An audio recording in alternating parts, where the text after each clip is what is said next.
সময় যখন খুব কঠিন হয় তখন কষ্ট তো লাগেই। ভগবান নিজেও সময়ের স্বামী হতে পারেননি। কখনো কখনো কষ্টকে সহ্য করাটাও কর্তব্য হয়ে ওঠে।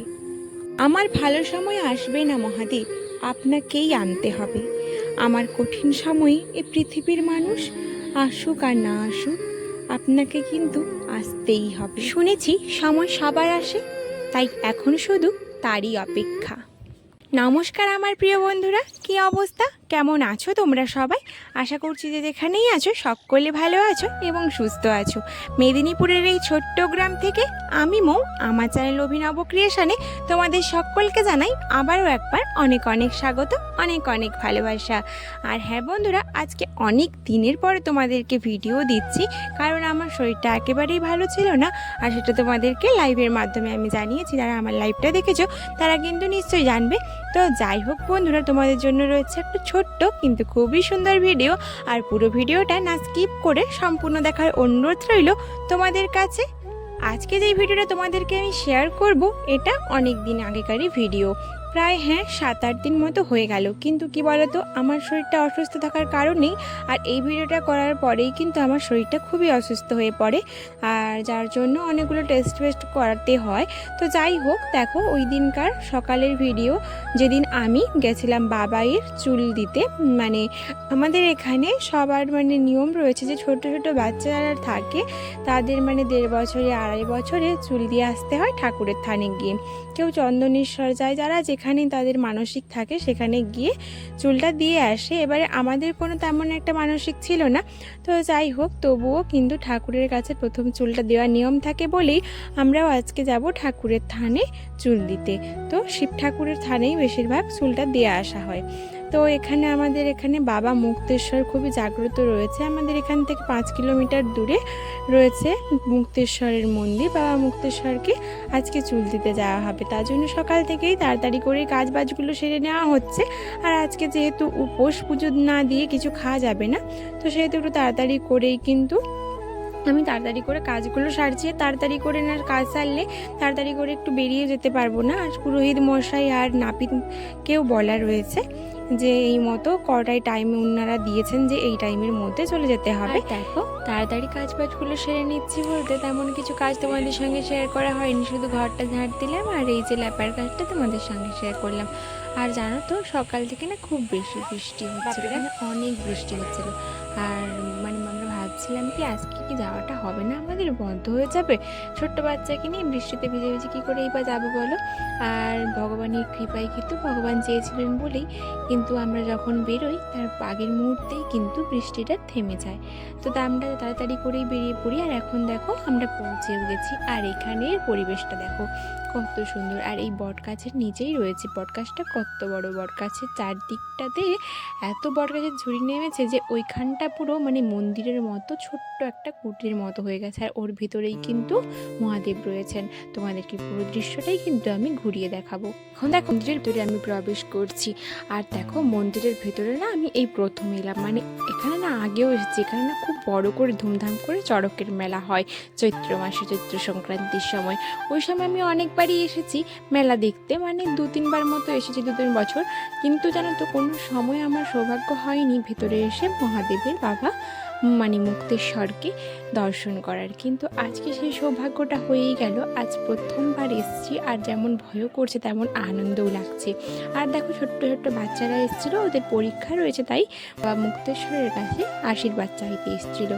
আর এখানে তো পুরোহিত মশাই এইমাত্রই এসেছেন, তো বেশিক্ষণ হয়নি আসা। এখানে এসে ধোয়াধুয়ি করছেন, এইখানে চাতালগুলোকে ভালো করে ধুয়ে দিচ্ছেন বাবার মন্দিরে চাতালগুলোকে। তো দেখো মন্দিরের ভেতরটাও কিন্তু খুবই সুন্দর।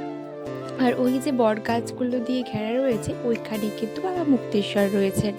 আর দেখো মন্দিরের যেইটুকু দেয়াল রয়েছে প্রত্যেকটা দেওয়াল জুড়েই কিন্তু নানা রকম দেবদেবীর ছবি রয়েছে। আর এগুলো দেখতে কিন্তু খুব ভালো লাগছে। এই পটগুলো দেখছি আর মনে হচ্ছে যেন একটা কোথায় সুন্দর একটা জায়গায় চলে এলাম। সত্যি মন্দির একটা পবিত্র স্থান, খুব সুন্দর জায়গা।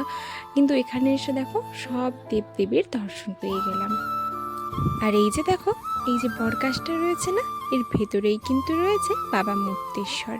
আর দেখো কত সুন্দর বট গাছের ঘিরে একেবারে যেন একটা ছোট্ট কুটিরের মতো করে দিয়েছে।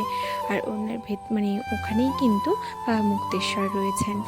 তোমাদেরকে কিন্তু দেখাবো, ভেতরটা হয়তো ঘুরে দেখাতে পারবো না, তার কারণ হলো কি ওখানে হয়তো মানে ক্যামেরা নিয়ে যাওয়া হয়তো অ্যালাউ করবে না, তার জন্য।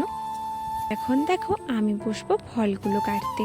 তার আগে সব ফলমূলগুলো ব্যাগ থেকে বের করে নিচ্ছি। আর অনেক কিছুই আনা হয়েছে, দুধ আনা হয়েছে, ফুল আনা হয়েছে, ধূপ, পান, সুপুরি, যা যা লাগে পুজোর কাজে সব কিন্তু আনা হয়েছে। তারপরে নতুন পোশাক তো রয়েছে, গামছা রয়েছে, নতুন গামছা, নাপিতকে দেওয়ার গামছা, তারপরে পুরোহিত মশাইকে দেওয়ার গামছা, তারপরে মানে বাবাই চান করবে তার নতুন ড্রেস, সব কিছুই রয়েছে। আর নাপিত এখনও এসে পৌঁছায়নি, তার জন্য কিন্তু আমি ফলমূলগুলো আগে কেটে নেব।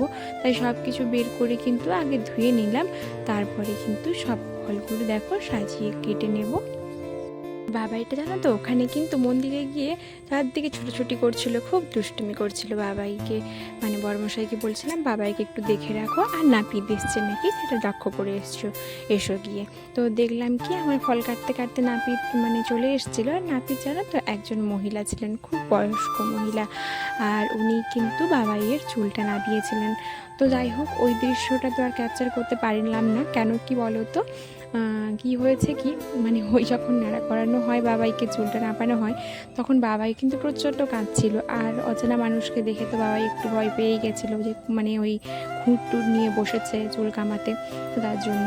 তো যাই হোক মানে ওই দৃশ্যটা আর তোমাদেরকে দেখাতে পারলাম না। একেবারে দেখো চান করানোর সময় বাবাইকে পুকুরে নিয়ে যাব, ওখানে একটা বড় পুকুর রয়েছে, শিব পুকুর। তো ওইখানে নিয়ে গিয়ে একটু মানে চানটা তো করিয়ে এনেছিলাম আগে থেকে বাড়ি থেকে, তো তবুও এখানে একটু জল ছিটিয়ে চান করাতে হয়। তো ওইখানে পুকুরে নিয়ে গিয়ে একটু জল ছিটিয়ে চান করিয়ে দেবো। তো তোমরা দেখলে দেখো বাবাইকে একটু মোটামুটি জল ছিটিয়ে চান করিয়ে দিয়ে নিয়ে যাচ্ছি। ওই যে নতুন পোশাক পরাতে হবে আর মালা ঘুমসি দিতে হবে তার জন্য। আর বাবাইকে দেখো নেড়ু হয়ে কেমন লাগছে দেখতে।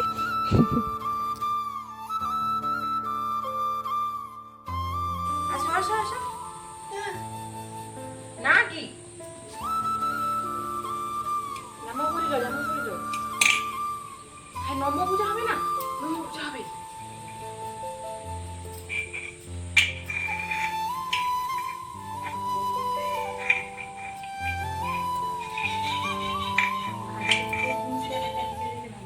এইদিকে দেখো না বাবাইকে চান করিয়ে আনলাম, কিন্তু ও কিছুতেই পোশাক পরতে চাইছে না। তারপরে দেখো না এই যে এটা নিচ্ছে ওটা নিচ্ছে, ধূপ নিচ্ছে, এটা নিয়ে খেলা করছে ওটা নিয়ে খেলা করছে, তো এই সবই করছে। তো দেখো অনেক কথা মানে বলে টোলে একেবারে বুঝিয়ে শুনিয়ে ওকে দেখো না ধামাটা পরালাম। তারপরে এই যে এখন ওই যে মালা ঘুমসে এইগুলো পরিয়ে দিচ্ছি, এরপরে পুজোতে বসতে হবে তার জন্য।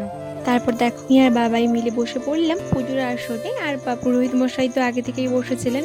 তারপর বাবাইকে অনেক কিছু ঘি, চন্দন এইসব কীগুলো মাখিয়ে দিল, চন্দনের ফোঁটা দিল, তারপর হচ্ছে অনেক কিছু মন্ত্র পড়লো। তো যাই হোক বাবাইকে নিয়ে একটু বসলাম, তারপরে ওখান থেকে বাবাইকে দিয়ে দিলাম ওর বাবাকে। তারপর আমি কিন্তু সংকল্পে বসে পড়লাম। আরও অনেক কিছু নিয়ম রয়েছিল, মানে পুজোতে বসার আগে আসন পুজো, অনেক কিছু পুজো থাকে। তো সেইগুলো দেখো আমাকে পুরোহিত মশাই মানে বলে বলে দিচ্ছিলেন যে এরকমভাবে বলো, ওটা বলো সেটা বলো, তো এরকমভাবে করতে হবে। তো উনি বলে বলে দিচ্ছিলেন, আমি সব কিছুই করছিলাম। তো এইভাবেই কিন্তু একটা মানে সুন্দর মুহূর্ত আমরা কাটালাম। তো মন্দিরের মানে মাঝে কখন যে সময়টা পেরিয়ে গেল, 1-1.5 ঘন্টার মানে একটা পুজো যে কিভাবে কেটে গেল তো বুঝতে পারলাম না, মানে ভালোই লাগছিল। আর সারাদিন যে উপোসে ছিলাম না সেটা কিন্তু কিছুই মনে হলো না জানো তো। আর এসে আমরা ঠিক মানে সেই নিরামিষ খাওয়া দাওয়া করেছিলাম মানে একেবারে বাড়িতে এসে, তো মানে খেতে আমাদের 1-1.5টা মতো বেঁচে গেছিলো।